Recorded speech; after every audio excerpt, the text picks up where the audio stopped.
ওই একটি মহল অপপ্রচার চালাচ্ছে। আপনারা খেয়াল রাখবেন, যেহেতু এখন আমরা সরকারে আসিনি, আমাদের মানুষের কাছে ভোট চাওয়ার জন্য যেতে হবে।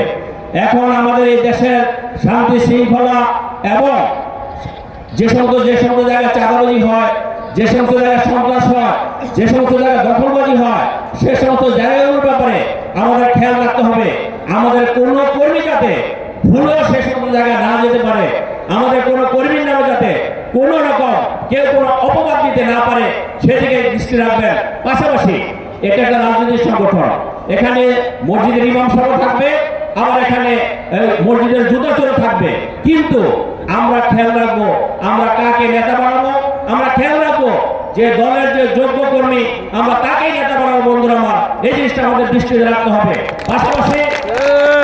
পাশাপাশি আমরা ওই কর্মীকে, আপনারা যারা আছেন, আমরা ওই কর্মীকে সাথে রাখবো না যার মাধ্যমে দলের এক চুল পরিমাণ ক্ষতি হয়, যার মাধ্যমে দলের এক চুল পরিমাণ বদনাম হয়। এই জিনিসটা আপনাদের খেয়াল রাখতে হবে, এই জিনিসটা আপনাদের দৃষ্টি রাখতে হবে। যাই হোক, আমি আসলে এখানে অতিথি হিসাবে আসিনি, আমি আপনাদের সাথে দেখা করতে আসছি।